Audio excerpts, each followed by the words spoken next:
So with that, I'm going to hand over to Erik. It's a real pleasure for me to be able to do that because Erik, you know, when none of us really knew or understood FAIR, Erik took us week after week after week through the, what was it now? Machine? Yeah, the metadata for machines. Metadata for machines. Yeah, everybody here in the network knows it by heart. How can I now forget it? Metadata for machines workshops.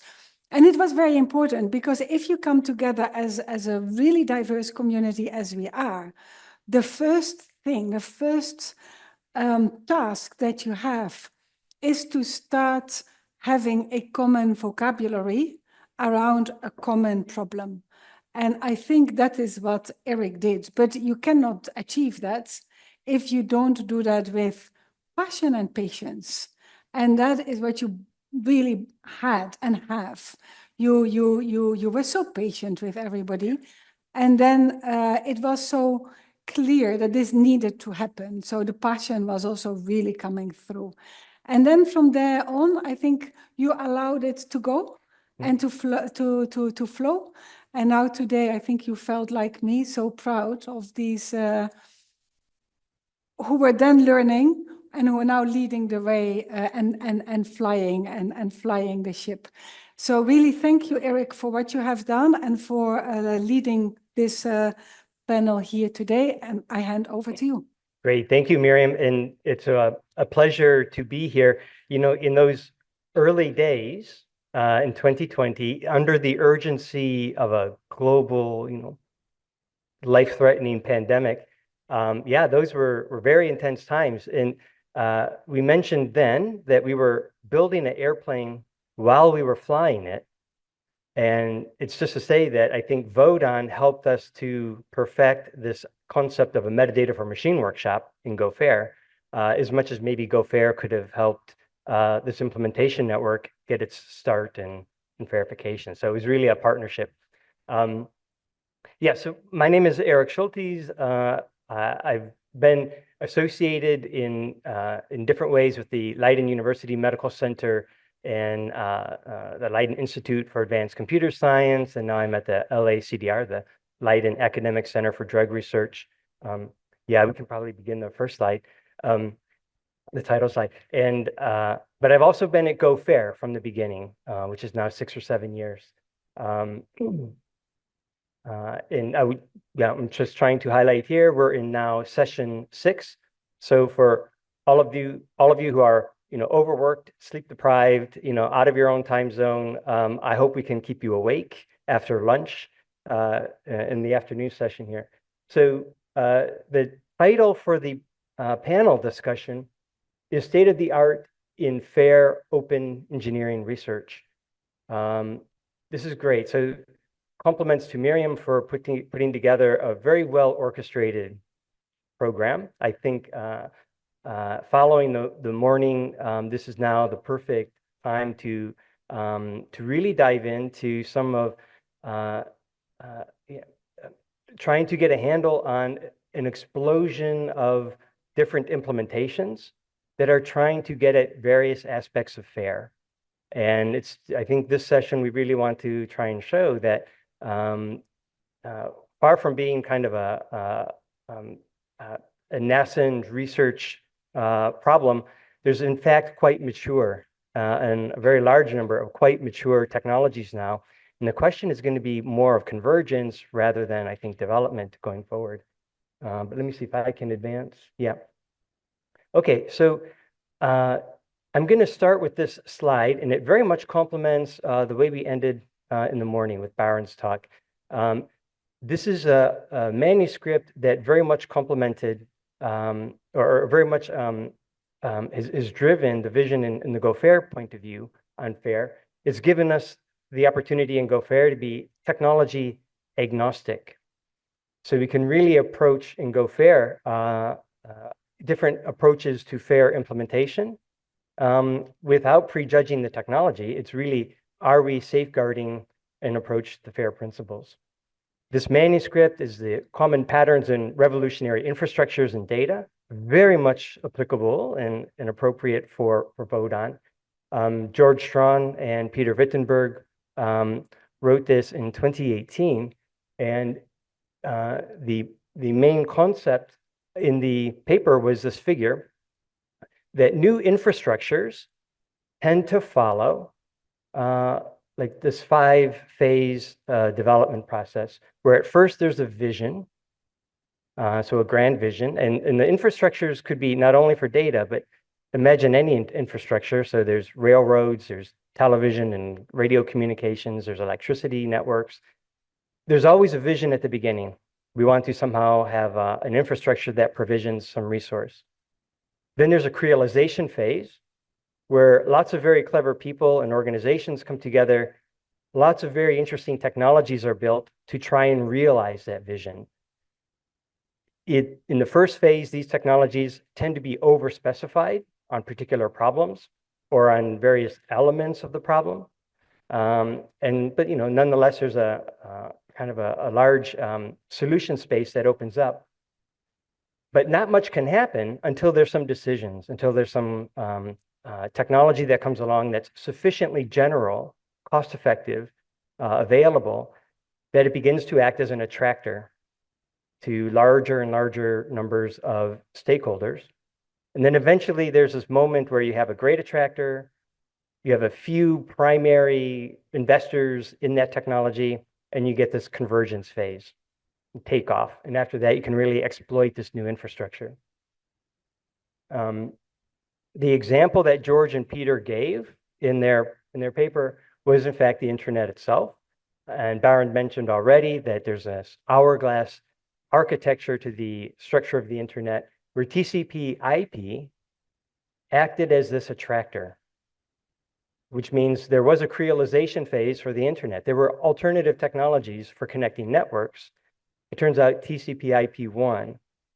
And we sort of learn from the lessons of history that TCP/IP won probably because it was this ultra minimal standard. It attempted to do very little, expecting that a lot of the other work would be done above and below the hourglass. It was always voluntary in its use. So there was never a mandate from an authority that you have to use TCP/IP. It was so simple and easy and affordable that people could just adopt it voluntarily.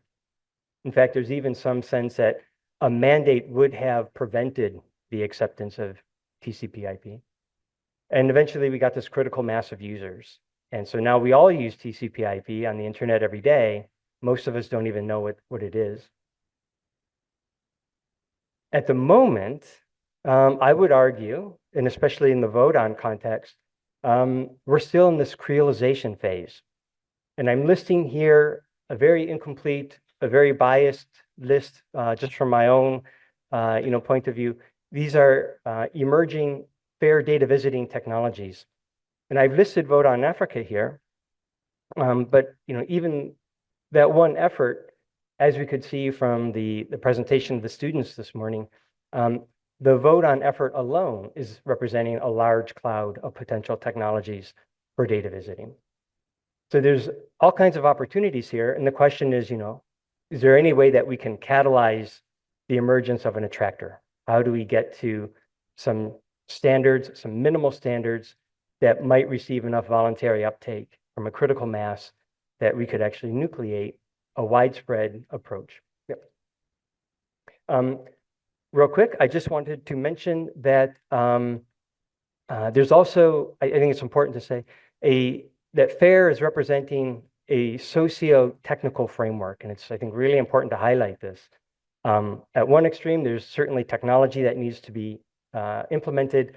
At the other end, there's a lot of collective decision-making among different communities and different stakeholders, representing data policies, but also rules and regulations, implementation choices.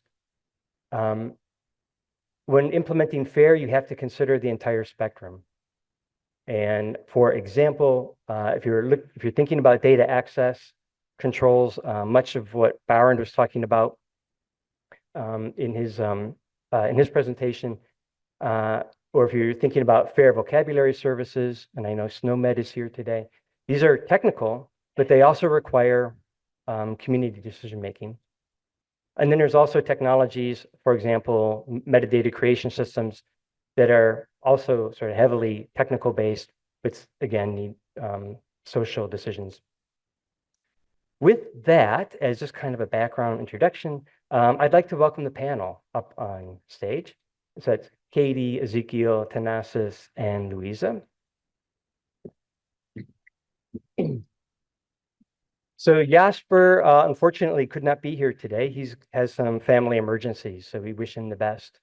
And with that, I think we can begin with the presentations of our panel. So Katy, would you like to begin? Yeah, certainly. So, first of all, thank you very much for inviting me here today. I'm based here in Leiden at the Computer Science Institute. I'm about to move to Amsterdam. But for now, I run a research group called the Life Science Semantics Research Group at LIACS, the Computer Science Institute. And I've been working in data and knowledge integration for my whole career. And so, of course, fair data for me is not the beginning of the story, it's somewhere in the middle. Before the creation of the FAIR principles, there were many, many years of work in data and knowledge integration in the life sciences in the bioinformatics community. And a lot of things came together all at the same time. So I think that the genome revolution, the creation of large data sets across the whole of the life sciences, the creation of linked open data, semantic web data standards, and also a sense that actually we were not doing the most that we could with our data. And there was quite a rising tide of papers at the time talking about the reproducibility crisis in the life sciences. And this figure here is from one of those papers.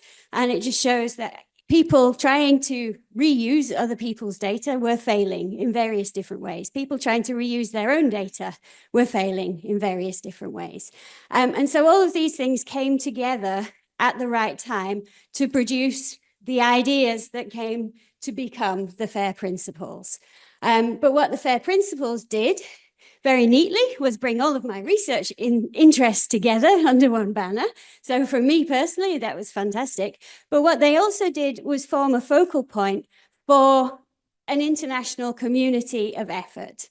And so with the FAIR principles came policies, came more support from funders, from institutes, from journals, came more support for public resources, repositories, for data citation, and all of the incentives that we needed to help this FAIR principles idea take off.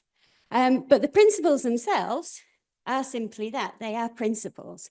So there's still some work to do to translate those principles into a practical reality. We've been talking a lot this morning specifically about Wodan. I'm involved in Wodan. I helped Miriam supervise a number of the PhD students we heard this morning. They're doing fantastic work. And I also spend time working on other platforms and resources to create, promote, and make use of FAIR data. And I want to maybe spend the rest of my time talking more about the more about the researcher side of things. I'm going to focus on two resources in particular, the FAIRdom Hub, which is about supporting the systems biology community to produce and manage their data in a fair way, and NL Bioimaging, which is a national research network here in the Netherlands for bioimaging data. Now, when we talk about the FAIR principles and FAIR data, we typically describe all of the FAIR principles, but for end user scientists, a lot of that is not interesting because it doesn't help them create FAIR data. So what you see here on the slide are extracts from the FAIR principles. We can understand the language, but we can't understand necessarily how to put that into practice if we're a researcher producing data in a lab. questions like, what is provenance anyway? Why do I need to know about ontologies and how you create an ontology? You shouldn't have to if you're a researcher. So what we spent our time doing a lot of is translating that very practically, thinking what is it that the scientists need to do? What do we need to do as platform providers? And then what do the scientists actually have to do? And so here is our new version of all of those principles. So to be findable, you need to use some standards. Probably it's easier if there are some templates. Who can see my data and in what circumstances? We talked a lot about that this morning. It's incredibly important. Simple selection of ontology terms. Somebody else should deal with all of the practical realities of managing and creating those ontologies. And then for reuse, that's about links between data, processes, and licenses. Who can reuse our data and in what circumstances? And I keep saying data, but it's research assets. It's all of these different things: data, models, methods, and software. And so we concentrated on that. This is how the FAIRDom Hub works. We lower the friction for generating FAIR data by providing templates, which can be tabular. Those templates have embedded in them ontology terms that you can select from. When you fill in those templates, you can upload those templates, and then it automatically extracts all of that semantic data and creates a nice knowledge graph of that. And so the end user needs to think about their data.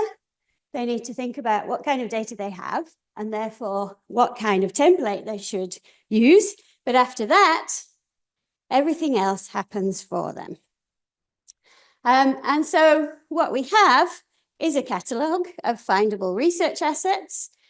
Every single research data set can be controlled by the end user scientists, so they remain in control of their data. It's interoperable. It's easier to link to analysis tools because the data that you provide is in a particular format that those analysis tools are expecting. And of course, it's easier to package and integrate and to publish when you're ready to, but only when you're ready to. And so this has been quite successful for research scientists. And what we're really doing is supporting the data lifecycle for those research scientists. And as Erik already said, that's a combination of technical engineering and social engineering. So this session is about the technical realities of FAIR, but these two things are very much interlinked. So if you have a platform that enables these technical advances, then you can create quite, in a quite straightforward way, large collections of FAIR data, which you can then integrate with other collections of FAIR data. Because once you've got to that point, then you are part of the Internet of FAIR data and services. And I think in the interest of time, I will stop there and hand over to my next panelist.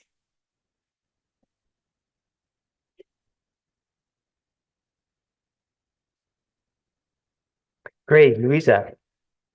Thanks, Katy. Without further ado.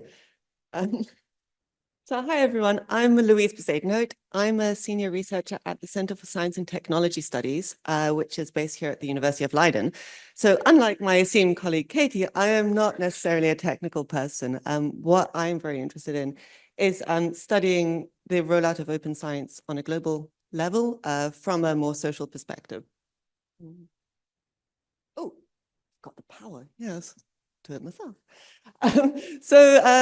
It's nice to actually follow Katy because she was talking about the end users of the FAIR principles, and I'm going to be looking a little bit more broadly and taking a bit more liberty by looking at the end users of FAIR and open data.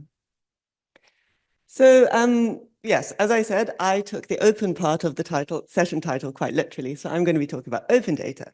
And I think we'll all recognize in the room that in the last few years, when we're talking about open science, the way we're thinking about it has changed a lot.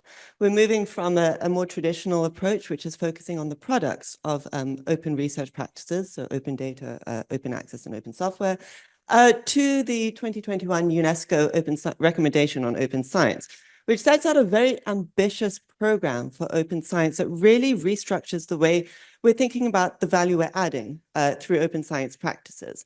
Instead of thinking about just increasing the number of open products, fair and open products that we're producing, we're thinking about open science as a form of transformative change. So thinking about how do we embed these processes, these open processes into research that lead to the transformative changes that we'd like to see through the Sustainable Development Goals and so forth.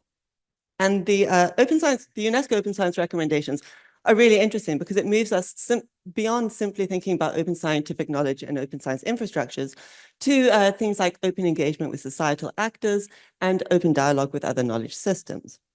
But of course, this raises a lot of questions about how do we actually do that? And in particular, how do we integrate the huge number of stakeholders identified in the recommendations into the infrastructures that are providing fair and open data and facilitating open research and open knowledge production? And obviously, this gives us time to pause and time to actually have some critical thinking about the open infrastructures that we're taking forward from this more traditional view of open science to this brand new version of UNESCO open science. And it raises an interesting concern that I think is sometimes overlooked when we talk about open science. Until recently, when we talked about inclusion into openness, we've been using terms like the digital divide, which premises the idea that either you're online or offline. If you're online, you can access open research products in the same way anyone should be able to do around the world. And what I think we should be doing in line with the UNESCO recommendation is moving to the idea of meaningful connectivity, which was proposed a few years ago in the field of development studies. And meaningful connectivity provides this idea of a continuum of connectivity that ranges from no connectivity to basic connectivity, and then outlines the criteria for meaningful connectivity, where any individual can meaningfully engage with digital products in order to add value to their lives. And it outlines a huge number of, well, not a huge number, but a number of different areas, including fast and reliable infrastructure, affordability, ownership of an internet-enabled device, adequate skills to be able to utilize that, and safe navigation. And if we think about that from an open science perspective, we already see some chinks in our fabulous armor, because of course, we cannot be confident that everyone who wants to engage with open research products has fast and reliable internet. Oftentimes, internet is not affordable. For example, in Malawi, it's $27 US for a gig of data, which puts a huge pressure on being able to meaningfully use open research products. Ownership of internet-enabled devices, obviously we're all in the room very aware of the fact that we have variable access to ICTs. Adequate skills, obviously digital literacy varies hugely across the continents and around the world. And then finally, safe navigation. We already heard in the previous sessions about, oh, I still got time. No, 1 minute. About governments using weaponizing access to the digital environment as a form of population control, but also that financial sanctions are increasingly curtailing the way that individuals are able to engage with open research products. So this raises a lot of questions about what are we doing when we're talking about fair and open infrastructures. We recognize that FAIR facilitates digital availability. It facilitates the ability to put digital objects online and potentially to make them open where appropriate. But that doesn't necessarily mean that those will be equally useful to individuals around the world. And the movement of resources to end user context remains problematic. These are two graphs from some work that I've been doing recently using VPNs to test access to open resources around the world.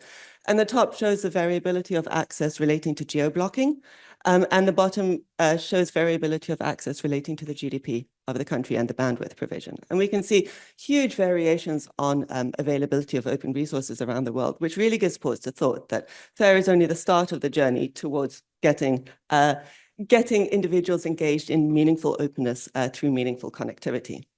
And we need to recognize that the infrastructures that we are using are sometimes designed with these kind of more basic ideas of the digital divide inherent in them. And because of that, they're taking with them the marginalizations of the past into the future, and we need to be critically aware of them. So we need to be aware that meaningful openness is influenced by national infrastructures and bandwidth, by the design of fair infrastructures, by national politics, and also by geopolitical tensions. So we need to ask questions such as, what is fit for purpose design to ensure equitable access and inclusion of stakeholders? And also, how can we monitor this meaningful openness in a more nuanced way going forward? So just a little Brilliant. Yeah.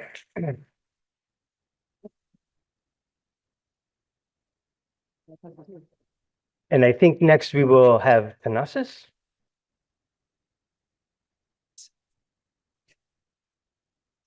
Yeah.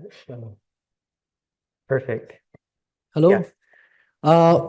Thank you very much, everyone. I hope that we're not feeling too tired after lunch. I'm very honored to have been invited to join this conference and to see many like-minded people, but not only that, to see also the importance of the problems that different parts of the community are trying to address. So here I'm going to talk about the Espresso project. I'm Thanassis Tiropanis. I'm at the University of Southampton, and I'm here to talk about a specific problem of searching across personal online data stores and what we are doing about it. Is this the plus button, right? Okay. That's the right one. Okay. So a few words about the Espresso project. It's a UK funded project by the UK Research Councils, and it's looking at search over personal online data stores, keyword search and search queries. The starting point is this, and to put it in a health domain, and health is one of the areas in which we're drawing our requirements from and trying to see how our solutions could be relevant. Imagine that each of us has a personal online data store, and we put our health data in there. That's not just medical record, but it could be our health data coming from Fitbit, from mobile phones, from devices. And a hospital can also have a personal online data store and put data that they want to potentially share with others there.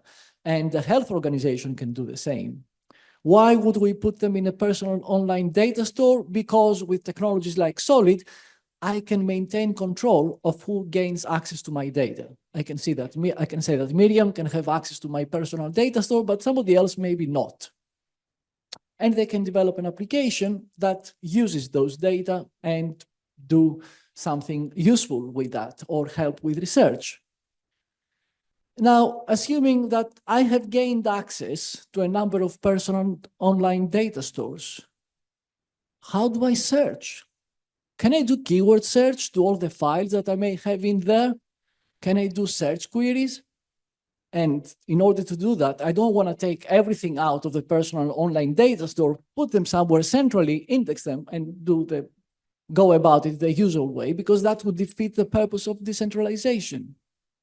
So what Espresso is doing is trying to explore algorithms, to find algorithms to enable decentralized search, to see how we can go about distributed indexes, how we can make access control list aware information data structures and indexes, so that when we have a keyword search query come in and we know who it's coming from based on what resources they have access to, without having a central index, be able to direct it to the right Solid servers and to the right personal online data stores and send them back the results.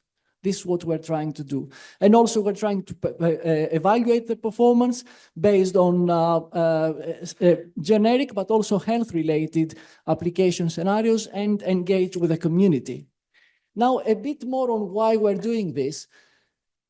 I think there is a strong case for search in the healthcare domain and in health data spaces. We know that people have a lot of health data, and it's not just their medical records, as we said, it's also the data from their mobile phones, their wearable devices, etc. And we know that people need to participate in this environment, and we need a digital public infrastructure for that. So once we're talking about digital public infrastructure, we know that we have to deal with individuals. We know that it has to be inclusive. We know that they have to be able to engage with their data assets on that digital public infrastructures. Having a digital public infrastructure also addresses another key point: research and innovation based on the data contributed by individuals. If it's part of an infrastructure, it means that a small business can do something about it, can provide research insights or useful applications to the public.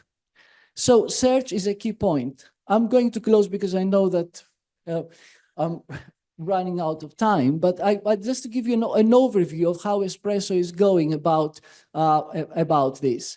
What infrastructure do we use to test our algorithms?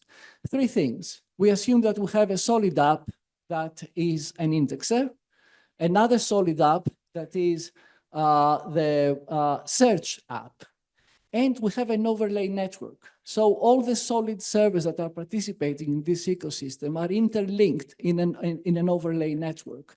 And there is a network of trust there. You can have more than one overlay networks. When a search query comes in, the overlay network takes care of propagating it, guided by metadata on the appropriate solid servers. And those solid servers, they can send it to the appropriate pod and send back the results. Of course, we can do different measures on that. We can introduce noise for extra protection of individuals.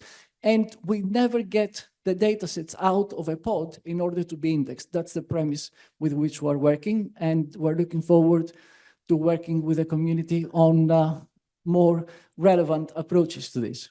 Thank you very much. Thank you. Yeah, brilliant. Thanks, Thanassis. And then Ezekiel.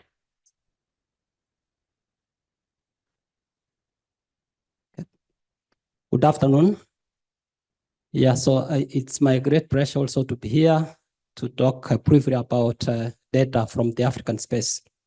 And I'll start by quoting him, the first slide. Okay, so basically that's me. I'm a senior lecturer in the Department of Biochemistry in University of Nairobi. I also sit as a board member of the World Endometriosis Society. So I'll start by quoting him. I think it was just by coincidence that I'm presenting after him. So from his paper, which was in 2020, which talks about open science agenda, what does it mean or what does it entail? So when we do open science, we have to build on the existing results. So what does it mean? It means that whatever we do must be built on the previous results. So as per the motto of Fortan, of course, we are talking about fair, and data must of course follow the principle of fair. And for it to follow the principle of fair, then there are three things which must be done. So any data, of course, we mint a lot of data, must read to, it must be fundability, reproducible, and also it must be reused. So whatever is done in Australia needs to be replicated somewhere else. So we need to appreciate that. Then it means that for good scientific practice and such software, and I think that's where Fortan comes in, and software which is being developed by the young technical engineers who are in this room must be open, and also it must adhere to the fair principles, which allow those three aspects. That it must be repeated, reproducible, and also must be reused. So I'm just trying to address it from the African point of view by asking a question: how do infrastructure for Africa fair open science in health? How are they progressing and the realization of the internet of fair data and services by 2030? So from where we are, what are the steps towards the realization in 2030? So there are many ways through which this can be achieved, or by which we can make our software, the engineering possible. And the first way, of course, we must have an effective software. So this one goes down to the experts, the technical engineers who are working on a number of programs. And I'm basically pointing to the Fordan group. We must have a software which is effective. Number two, the software must be able, we must have quality checks. So like if you go to an industry, during the product development, there's always a number of stages for us to get the final quality product. So we must have a software which has some quality checks. And I think my colleagues have talked about data which is protected, data, if, for example, Professor Miriam can see it, maybe she's the only person who's authorized to see it. It is so we must have some checks. Then we must have a software which is able to be collaborative. So which means this software, if it's applied in Liberia, it can be applied in Kenya, it can be applied in the USA. So we must have a software which is collaborative, better information systems, and also a software which can be able to be retrieved. So, of course, from the African space, there are a number of challenges, and the first one is lack of information. So people are not informed about the importance of data. Why do we need data? Why do they need to give out certain data? Then also capacity building. I think my colleagues have talked about that. We need to have capacity building. People know about data, but not all people know about data. So we need to have capacity building. We must have various programs. Then also there's lack of resources, of course, from the African continent or the African point of view. We are talking about softwares, we are talking about technology, but we need to have resources to actualize or to use those softwares. Then of course, poor internet connectivity, and last but not least, political will, political support. So sometimes, like where I come from in Kenya, you find maybe you want to do a certain study, but there's no political support or political will. So this one is important for the African, let's say, or any government needs to, we must have political will for some work to be done. Thank you very much. Great, thank you very much, Ezekiel. I would like to thank very much the panel. And unfortunately, we have run out of time for questions, but thanks for coming, and I really appreciate the effort. And Miriam, back to you. Thank you, guys, really very much. You went from South Africa to Kenya to UK provenance.